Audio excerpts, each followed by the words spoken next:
Hello, എല്ലാവർക്കും LLB ജംഗ്ഷന്റെ പുതിയൊരു വീഡിയോയിലോട്ട് സ്വാഗതം. ഇന്ന് നമ്മൾ ഇവിടെ ഡിസ്കസ് ചെയ്യാൻ പോകുന്നത് doctrine of constructive notice under companies act 2013 എന്നുള്ള ടോപ്പിക്കിനെ കുറിച്ചിട്ടാണ്. അപ്പോൾ വൈകിക്കാണ്ട് തന്നെ നമുക്ക് വീഡിയോയിലോട്ട് പോവാം. കുറച്ച് കാലങ്ങൾക്ക് മുൻപ് നമ്മൾ ആർട്ടിക്കിൾസ് ഓഫ് അസോസിയേഷനെ കുറിച്ചിട്ടും അതുപോലെ തന്നെ മെമ്മോറാണ്ടം ഓഫ് അസോസിയേഷനെ കുറിച്ചിട്ടൊക്കെ വീഡിയോസ് അപ്ലോഡ് ചെയ്തിട്ടുണ്ടായിരുന്നു. സോ ആർട്ടിക്കിൾസ് ഓഫ് അസോസിയേഷനും അതുപോലെ തന്നെ മെമ്മോറാണ്ടം ഓഫ് അസോസിയേഷനുമായിട്ട് അസോസിയേറ്റ് ചെയ്തിട്ടുള്ള ഒരു ഇമ്പോർട്ടൻറ്റ് ഡോക്ട്രിനാണ് ഡോക്ട്രിൻ ഓഫ് കൺസ്ട്രക്റ്റീവ് നോട്ടീസ് എന്ന് പറയുന്നത്. സോ നമുക്ക് എല്ലാവർക്കും അറിയാം, ഈ AOA ആണെന്നുണ്ടെങ്കിലും MOA ആണ് എന്നുണ്ടെങ്കിലും ഇതൊക്കെ പബ്ലിക് ഡോക്യുമെന്റ്സ് ആണ് എന്നുള്ളത്. അതായത് എല്ലാ മെമ്പേഴ്സിനും, അതായത് എല്ലാ പബ്ലിക് മെമ്പേഴ്സിനും ഈസിലി അതുപോലെ തന്നെ ഓപ്പൺ ആയിട്ടും ആക്സസ് ചെയ്യാൻ സാധിക്കുന്ന ഒരു ഡോക്യുമെന്റ് ആണ് എന്ത്, ഈ AOA. അതായത് ആർട്ടിക്കിൾസ് ആണെന്നുണ്ടെങ്കിലും മെമ്മോറാണ്ടം ആണ് എന്നുണ്ടെങ്കിലും. സോ നമുക്ക് കൺസ്ട്രക്റ്റീവ് നോട്ടീസിനെ കുറിച്ചിട്ട് നോക്കാം. ഈ കൺസ്ട്രക്റ്റീവ് നോട്ടീസ് എന്നുള്ള ഡോക്ട്രിൻ കൊണ്ട് ഉദ്ദേശിക്കുന്നത് എന്താണ് എന്ന് വെച്ച് കഴിഞ്ഞാൽ, ഒരു പ്രിസംഷൻ ആണ് ഇവിടെ മുന്നോട്ട് വെക്കുന്നത്. അതായത് ഇങ്ങനെയാണ് നമ്മൾ കരുതുക, അതല്ലെങ്കിൽ ഇങ്ങനെയാണ് നമ്മൾ വിചാരിക്കുക. പ്രിസംഷൻ എന്ന് പറഞ്ഞു കഴിഞ്ഞാൽ അതാണല്ലോ, ഇത് ഇങ്ങനെ ആയിരിക്കും, ഇത് ഇങ്ങനെ തന്നെ ആവും എന്നുള്ളത് നമ്മൾ എന്താണ് മുൻകൂട്ടി എന്ത് ചെയ്യാണ്, ചിന്തിച്ച് വെക്കുന്ന ഒരു കാര്യത്തിനെയാണ് നമ്മൾ എന്ത് പറയുന്നത്, ഈ പ്രിസംഷൻ എന്ന് വിളിക്കുന്നത്. So coming to constructive notice.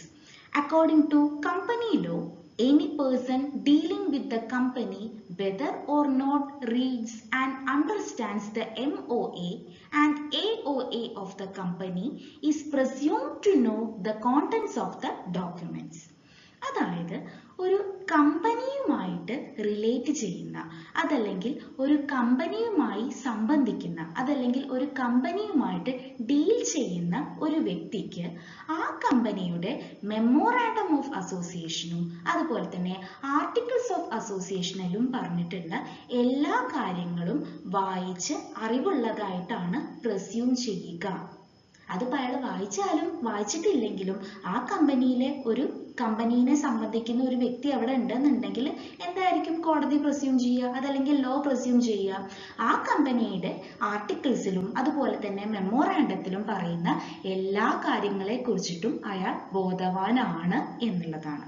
So നമ്മളിപ്പോൾ പറയില്ലേ, അതായത് നിയമം അറിയില്ല എന്ന് പറയുന്നത് നമ്മളൊരു എക്സ്ക്യൂസ് ആയിട്ട് കണക്കാക്കില്ല എന്നൊക്കെ പറയില്ലേ, അതുപോലെ തന്നെ ഇപ്പോൾ ഒരു കമ്പനിയുടെ ഷെയർ ഹോൾഡർ ആണ് എന്നുണ്ടെങ്കിൽ, ഞാനിപ്പോൾ ഒരു കമ്പനിയുടെ സ്റ്റേക്ക് ഹോൾഡർ ആണ് എന്നുണ്ടെങ്കിൽ, ആ കമ്പനിയെ സംബന്ധിക്കുന്ന ആർട്ടിക്കിൾസും അതുപോലെ തന്നെ മെമ്മോറാണ്ടത്തിലും പറയുന്ന എല്ലാ കാര്യങ്ങളെ കുറിച്ചിട്ട് എനിക്ക് അറിവുണ്ട്, അതല്ലെങ്കിൽ അതിൽ പറയുന്ന എല്ലാ കാര്യത്തിനെ കുറിച്ചും ഞാൻ ബോധവാന്മാരാണ് എന്നുള്ളതാണ് നമ്മുടെ കമ്പനീസ് ആക്ടിന്റെ അണ്ടറിൽ പ്രിസ്യൂം ചെയ്യുന്നത്. ഈ കാര്യത്തിനെയാണ് നമ്മൾ എന്ത് വിളിക്കുന്നത്, കൺസ്ട്രക്റ്റീവ് നോട്ടീസ് എന്ന് വിളിക്കുന്നത്. ചിലപ്പോൾ ആ കമ്പനിയിലെ ഒരു ഷെയർ ഹോൾഡർ അതിൽ പറഞ്ഞിട്ടുള്ള കാര്യങ്ങൾ വായിച്ചിട്ടും കൂടെ ഉണ്ടാവില്ല.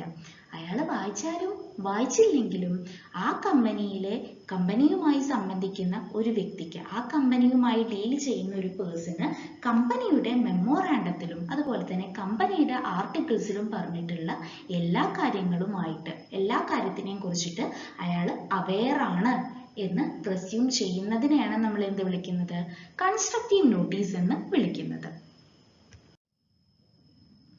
ഒരു കേസ് ലോ നോക്കാം. കൊട്ല വെങ്കട്ടസ്വാമി വേഴ്സസ് ചിന്തരാമമൂർത്തി 1934 കേസാണ്.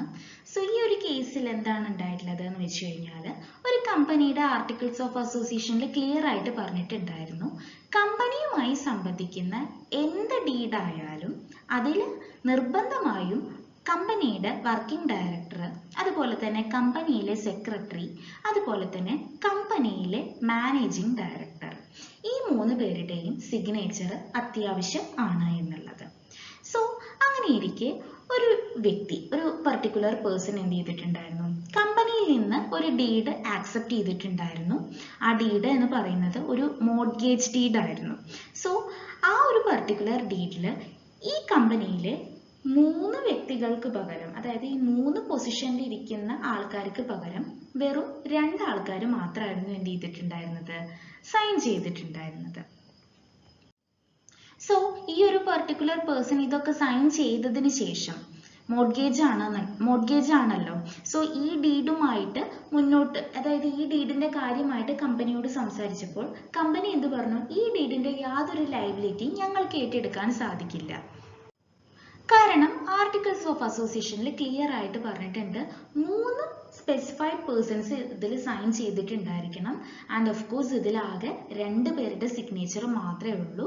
സോ ആർട്ടിക്കിൾസ് ഓഫ് അസോസിയേഷൻ അനുസരിച്ചിട്ടല്ല ഈ കമ്പനി ഈ ഒരു ഡീഡ് എക്സിക്യൂട്ട് ചെയ്തിട്ടുള്ളത്. സോ അതുകൊണ്ട് നിങ്ങളുടെ ലയബിലിറ്റി ഏറ്റെടുക്കാൻ ഞങ്ങൾ ബാധ്യസ്ഥരല്ല എന്നുള്ളത്. സോ ഈ ഒരു കാര്യം കോടതിയിൽ എത്തിയ സമയത്ത് കോടതിയും ഹെൽഡ് ചെയ്തിട്ടുണ്ടായിരുന്നത് എന്താണെന്ന് വെച്ച് കഴിഞ്ഞാൽ കമ്പനി ഈ ഒരു ലയബിലിറ്റി ഏറ്റെടുക്കേണ്ട ആവശ്യമില്ല. കാരണം എന്താണ്?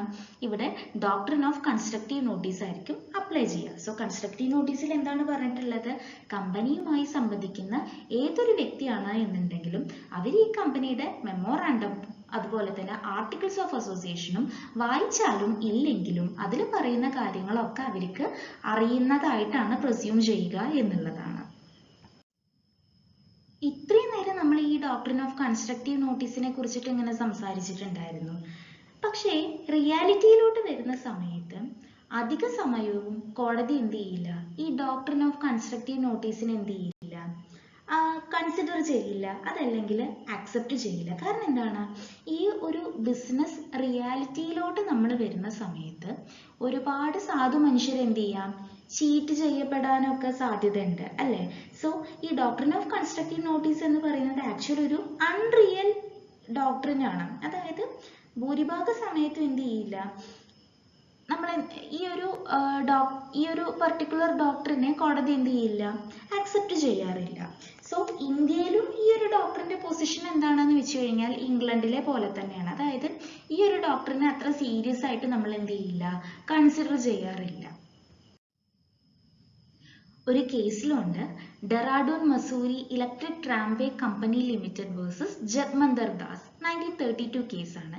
സോ ഈ ഒരു കേസിൽ എന്താ ഉണ്ടായിട്ടുള്ളത് എന്ന് വെച്ച് കഴിഞ്ഞാൽ ഒരു കമ്പനിയുടെ ആർട്ടിക്കിൾസ് ഓഫ് അസോസിയേഷനിൽ ക്ലിയർ ആയിട്ട് പറഞ്ഞിട്ടുണ്ട്. അതായത് കമ്പനിയുടെ ഡയറക്ടർമാർക്ക് എന്ത് ചെയ്യാം? അവരുടെ എന്ത് പവർ വേണമെന്നുണ്ടെങ്കിലും അവരുടെ താഴെയുള്ള ഒരു വ്യക്തിക്ക് എന്ത് ചെയ്യാം? ഡെലിഗേറ്റ് ചെയ്ത് കൊടുക്കാം. ബട്ട് പൈസ കടം വാങ്ങാനുള്ള, അതായത് ബോറോവിംഗ് പവർ മാത്രം ഇവർക്ക് എന്ത് ചെയ്യാൻ പറ്റില്ല? ഒരു കാരണവശാലും മറ്റൊരു വ്യക്തിക്ക് ഡെലിഗേറ്റ് ചെയ്ത് കൊടുക്കാൻ പറ്റില്ല, അതായത് പാസ് ചെയ്തിട്ട് കൊടുക്കാൻ പറ്റില്ല. സോ ഈ ഒരു കാര്യം ആർട്ടിക്കിൾസ് ഓഫ് അസോസിയേഷനിൽ ക്ലിയർ ആയിട്ട് പറഞ്ഞിരിക്കെ ഈ കമ്പനിയിൽ ഒരു മാനേജിങ് ഏജന്റ് എന്ത് ചെയ്തിട്ടുണ്ടായിരുന്നു? ഒരു ഓവർ ഡ്രാഫ്റ്റ് ആക്സെപ്റ്റ് ചെയ്തിട്ടുണ്ടായിരുന്നു. ആൻഡ് അതും ഇതേ കമ്പനിയിലെ ബോർഡ് ഓഫ് ഡയറക്ടേഴ്സിന്റെ സമ്മതമില്ലാതെയായിരുന്നു ഇയാൾ എന്ത് ചെയ്തിട്ടുണ്ടായിരുന്നത്? പുറത്തുനിന്ന് ഒരു വ്യക്തിയുടെ കയ്യിൽ നിന്ന് ഈ ഒരു ഓവർ ഡ്രാഫ്റ്റ് എന്ത് ചെയ്തിട്ടുണ്ടായിരുന്നത്? ആക്സെപ്റ്റ് ചെയ്തിട്ടും അതായത് എടുക്കുകയും ചെയ്തിട്ടുണ്ടായിരുന്നത്. സോ ഈ ഒരു കേസ്, അതായത് സ്വാഭാവികമായിട്ട് എന്ത് ചെയ്തിട്ടുണ്ടായിരിക്കും? ഈ വ്യക്തി വന്നിട്ട്, അതായത് ഈ പൈസ ലോണായിട്ട് കൊടുത്ത വ്യക്തി, പൈസ കടം വാങ്ങിയ വ്യക്തി തിരിച്ചു ചോദിച്ച സമയത്ത് ബോർഡ് ഓഫ് ഡയറക്ടേഴ്സ് എന്ത് പറഞ്ഞിട്ടുണ്ടായിരിക്കും? ഇത് ഞങ്ങളുടെ പെർമിഷൻ ഇല്ലാണ്ടാണ് ഇയാൾ ഈ പൈസ കടം വാങ്ങിയിട്ടുള്ളത്. ആൻഡ് മോറോവർ ആർട്ടിക്കിൾസ് ഓഫ് അസോസിയേഷനിലും പറഞ്ഞിട്ടുണ്ട് ഇവർക്ക് ബോറോവിംഗ് പവർ, മാനേജിംഗ് ഡയറക്ടർക്ക് ബോറോവിംഗ് പവർ എന്ത് ചെയ്യാൻ പറ്റില്ല? ഡെലിഗേറ്റ് ചെയ്യാൻ പാടില്ല എന്നുള്ളതും. സോ ഞങ്ങളിത് മൈൻഡ് ചെയ്യേണ്ട ആവശ്യമില്ല എന്നുള്ളത് ബോർഡ് ഓഫ് ഡയറക്ടേഴ്സ് പറഞ്ഞിട്ടുണ്ടായിരിക്കും. ആൻഡ് ഇത് കോടതിയുടെ മുൻപാകെ എത്തിയ സമയത്ത് കോടതി എന്താണ് ഹെൽഡ് ചെയ്തിട്ടുള്ളത് എന്ന് വെച്ച് കഴിഞ്ഞാൽ, ഈവൻ ദോ ഈ ഒരു കാര്യം എന്ന് പറയുന്നത് പ്യുവറായിട്ട് ആർട്ടിക്കിൾസ് ഓഫ് അസോസിയേഷന്റെ വയലേഷൻ ആണെങ്കിൽ പോലും ഇവര് ഈ ലോണിന് എന്താണ്? ബാധ്യസ്ഥരാണ് എന്നുള്ളതാണ്. സോ ഇതിൽ നിന്നൊക്കെ നമുക്ക് മനസ്സിലാക്കാൻ കഴിയേണ്ട ഒരു കാര്യം എന്താണെന്ന് വെച്ച് കഴിഞ്ഞാൽ, അത്ര സീരിയസ് ആയിട്ട് നമ്മൾ എടുക്കുന്ന ഒരു ഡോക്ടറിനല്ല എന്ത്? ഈ കൺസ്ട്രക്റ്റീവ് നോട്ടീസ് എന്ന് പറയുന്നത്. ഇന്നത്തെ ഈ വീഡിയോ നിങ്ങൾക്ക് എഫക്റ്റീവായി തോന്നിയെങ്കിൽ വീഡിയോ ലൈക്ക് ചെയ്യാനും ഷെയർ ചെയ്യാനും മറക്കരുത്. അതുപോലെ ചാനൽ ഇതുവരെ സബ്സ്ക്രൈബ് ചെയ്യാത്തവർ ചാനൽ സബ്സ്ക്രൈബ് ചെയ്യാനും മറക്കരുത്. So thank you for watching the video.